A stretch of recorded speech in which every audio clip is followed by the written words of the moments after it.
Komið þið sæl, Jói G. er hér fréttaritari í Merčík í Þýskalandi þar sem að U18 unglingalandsliðið okkar er að fara í úrslitaleik gegn Þjóðverjum í kvöld. Búin að vera frábær spilamennska á liðinu, bæði vörn og sókn hafa verið algjörlega frábær og við ætlum að heyra í þjálfurunum og tveimur leikmönnum. Frábær árangur Íslands á mótinu, kemur þér þetta á óvart? Ekki óvart, það var mikið stígandi í liðinu og æfa vel fyrir jólinn en við vissum náttúrulega ekki hvernig hinn liðin yrðu og það kom nú óvart hvað sigurarnir múið að vera stórir en liðsheildin búin að vera frábær og vörn og hraðaflöp eru svona okkar aðalsmerki en umfram allt frábær liðsheild. Nú er úrslitaleikur við Þjóðverja á eftir. Hvernig er uppleggið? Þjóðverjarnir eru mjög sterkir og hafa sýnt sterka leiki og hafa líka átt bara góða leiki og sigra stórt. Við munum fyrst og fremst bara spila okkar leik eins og við verðum að spila og sjá hvað það færi okkur langt.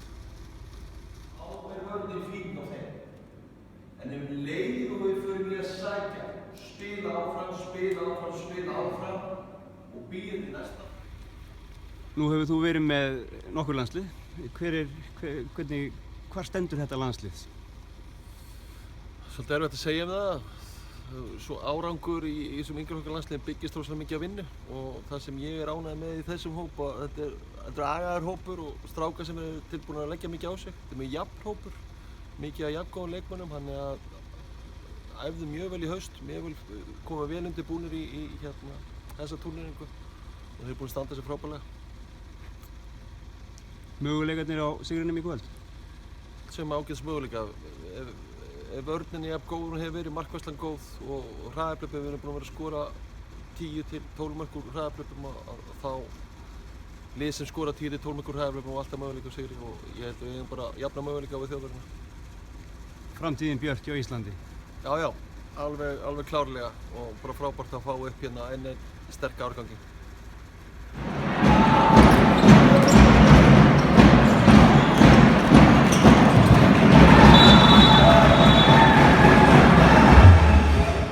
Strákar, til hamingju með þennan frábæra árangur. Takk fyrir það. Takk fyrir það. Hverju tilheyrir að þetta sé að þakka, Ólafur? Bara þvílíkur sjálfstraust hjá liðinu sko. Og mjög góð mórall hjá okkur, alveg virkilega góður. Svenni, nú ert þú líklegast markahæstur. Er það bara þú eða er einhverjir fleiri að hjálpa þér hérna? Það fer bara eftir hvernig vörn maður að spila á móti líka. Gær skoraði maður bara 1 mark og svo í dag skoraði maður 8. Þannig að þetta er svona, fer bara eftir dögum líka. Kerfin gengur upp í dag fyrir línuna en kannski ekki alveg eins vel í gær, en við vorum samt að þá skora fyrir utan. Þið eruð að keyra á öllum mannskapnum og allir eru að setja mörk. Það virðist vera nokkuð gott jafnvægi í liðinu, ekki satt? Jú. Við erum með mjög jafnan hóp og það kemur alltaf maður í mannstað. Það skiptir, eins og ég meiddist í 3 leikjum, það skiptir ekki nokkru máli fyrir vörnina. Við erum bara mjög góður í öllu leikinu og líka Teitur meiddur núna, það skiptir samt engu máli í leiknum á hann.